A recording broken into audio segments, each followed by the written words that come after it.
as designers, we create solutions for our clients. We take concepts, we build experiences.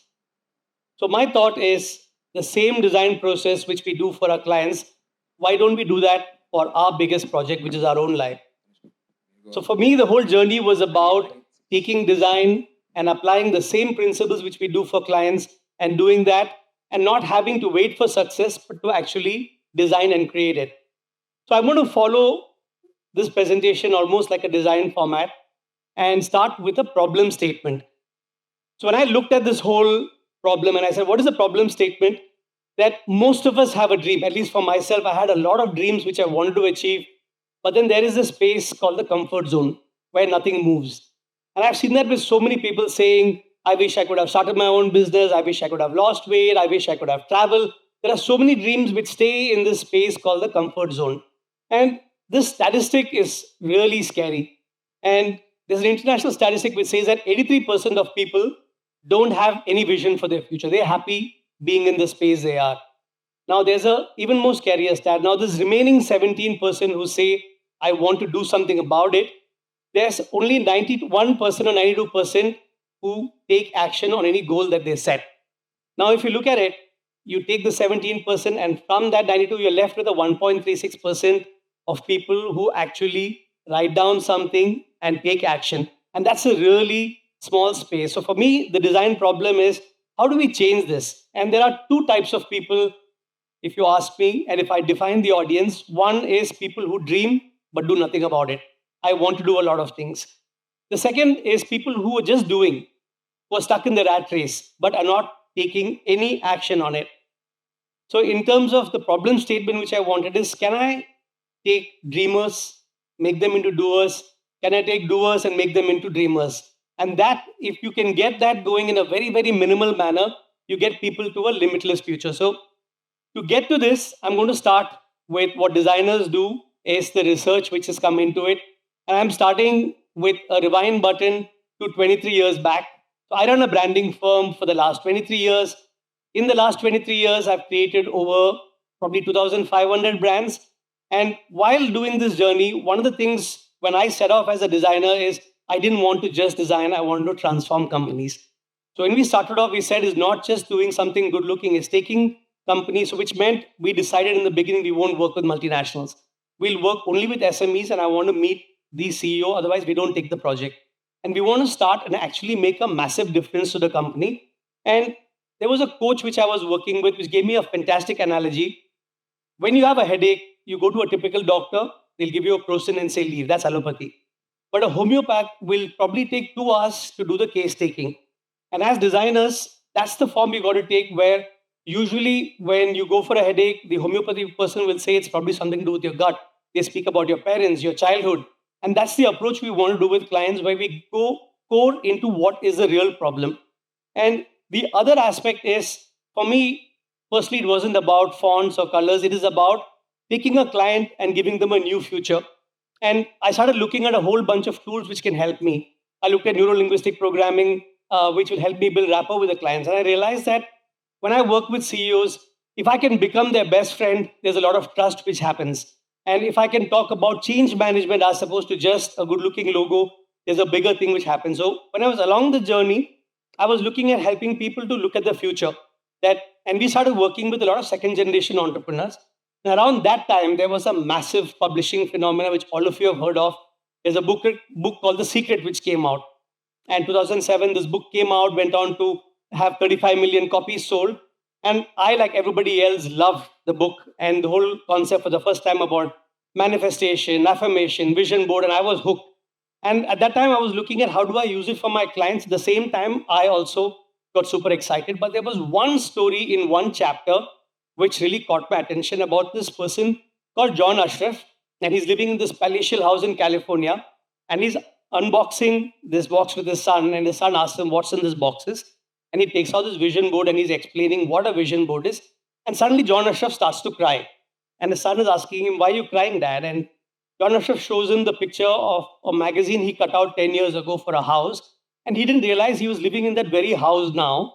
And that story really was very exciting for me. And I searched about John Ashraf. He had a program called One Coach, but I wanted to learn the science of vision board. So I learned under John Ashraf what is a vision board. I started doing this for myself. So these are examples of the kind of vision boards I would create.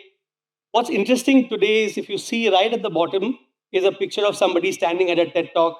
And for me, that's happening today, which is 10 years back from there. So these things do work. And these started getting very magical for me. The things I wanted, I started doing it across different aspects of my life. I started visualizing the clients I wanted, the people I wanted, my personal life, my habits. And as I went along, I realized that there's something superficial about this. You can't just cut out a picture like the book Secret says and wish for it to happen. Or as Jim Carrey says, you can't have a dream and just go have a sandwich. You've got to work on it. So as I started getting deeper into it, there are these smaller steps you've got to do to achieve these dreams. And if it's working for me, it wasn't just because I cut the picture. There were a little bunch of things I was doing. And I came across this very interesting study by Yerkes-Dodson law, which is called optimal discomfort. And when you want to do something and move from your comfort zone, if you do too much, it's counterintuitive. You go back to not doing anything. There's a sweet spot where learning and growth happens, but it's just outside your comfort zone. So I started going deeper into it. I realized that there's a lot I've got to change about myself, which is mindset. So I started working with coaches from around the world. I went for workshops with Anthony Robbins. I learned about languaging, neuro-linguistic programming, how you speak to yourself. From Brian Tracy, I learned the whole concept of goal setting. From Jack Canfield, was about the whole thing of finding a bigger purpose. So I started working with all these different coaches and started working on myself. Then I realized there is a big part about your past. For example, somebody wants to be a business person, both your parents are school teachers. All your life you're told money is bad for you, you're corrupt. There is a subconscious sabotage which happens. So I started working on what about me from my past is going to put me in the way. And a lot of the things happened. I discovered Vipassana. Through Vipassana, there was a lot of self-awareness. I was in Kyoto and I saw this person who was just this Zen monk who was just drawing things on the floor, on the stone. And I came back and I started drawing a monk and a koi fish for 15 years and doing exactly the same thing every single day without expecting something. So a lot of these interesting concepts, I understood the concept of Kaizen, which is about continuous and never-ending change. And then there was this gentleman called Paul McKenna, whose books, he's a number one mind reprogramming expert. And he's got these books which are about reprogramming your relationship with money, with weight loss. And he had these trances which you listen to at night and you hypnotize yourself. So I started experimenting a whole bunch of different things. And then I heard that everybody's heard about vision of dream. But I said, how do I teach this? So I started teaching entrepreneurs, students. I went to Pune Design Festival, taught then. I started seeing a lot of impact. Then I took this on Google Forms, started teaching this online to thousands of people, and saw that there was impact, but it requires 2 hours of workshop. And then I said that, can I even use this on my branding concept? So there was this, my personal trainer who I worked with, and we designed something where people go to the future, walk backward, we removed the subconscious, we designed a gym around NLP. Today he has 600 clients, over 40 trainers, people are losing weight. So this was working from this perspective also. And then it is about a moonshot idea. Can I take all the study and make it into something which happens in a few minutes? So this was the next science where we looked at hundreds of books, and there's a bunch of concepts in all these books which are exactly the same, which repeats, which people stretch and come out with multiple books. And for me, I said, can I simplify this even further? And it came down to 3 core concepts. Is one, have a dream. When you have a dream, you take anything, set a date to it, and know what emotion you'll feel. Manifest is taking yourself to the future like you've already achieved it, and then take steps to achieve the same dream. So this, I started applying to my own life. This picture you see is what I used to look like, in case you can't recognize a person. This is 20 years back and 30 kilos further. It was again using the same principle of taking smaller steps, visualizing, taking a picture of what I would look like, then working backwards. I wanted to climb Kilimanjaro. I put something on Facebook saying that I want to go there. Who wants to come with me? I got a whole bunch of 18 people who came forward. It was about putting it out there. I had a design studio, which was a small agency. I put up a picture saying I'm going to be on Forbes one day, and looked at multiple ways to get there. So this is almost 20, not 20, I think 15 years later. It took about these small steps about getting there and achieving it. I wasn't running. I read a book where it said, do optimal discomfort of doing 200 meters every single day. And in 3 months, I ran the half marathon. So I started experimenting in all aspects. I'm just giving you a few examples of how it happens. My last story is Paul McKenna is the person who changed my life. And I was creating this app which sort of brings this together. And I put a picture of Paul McKenna saying that I'm doing the app, I've got to get the reprogramming part. And a friend of mine asked, why do you have this picture? So I said about how he changed my life.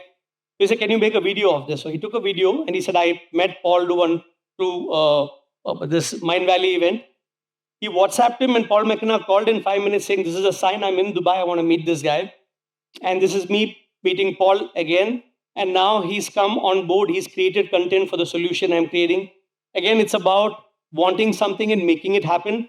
So I'm just going to end with a quick step. If you want to achieve, you've got to take actions. I want to ask all of you to move from this 83% to the 92% who take action. If we can get to that 1% and become an elite thing when we end this program, is take you quickly through this to give you a sneak preview of how it happens. So if all of you can close your eyes and just follow me, and I'm going to take you 3 years ahead to the same date, which is April 5th, and it's 2028. All of you choose any one dream. It's 3 years later. It could be something simple. It could be a job you want. It could be a cafe you want to open. It's a place you want to go to. Now, imagine you 3 years later. Look around you. See who's with you. The smells. What do you see? What do you feel when you've achieved it? Soak that in and project yourself 3 years ahead. Now, I want to ask you something very simple is, for that dream which you had, what is that one thing you'll do today? Is it going to Pinterest and taking an idea? Is it talking to a friend about it? So if you can all just take that one simple action and do it today and commit to us, we're going to be moving to that 1%. You can open your eyes. It's just a quick sneak preview to get to that. And I'm going to be bold and give my manifestation for what I'm going to do in 2030. And I'm going to commit to everybody here. 31st December 2030, I've empowered 1 billion people globally to manifest and achieve their dreams. I'm ending with that. Don't wait. Unlimit your future. Thank you very much.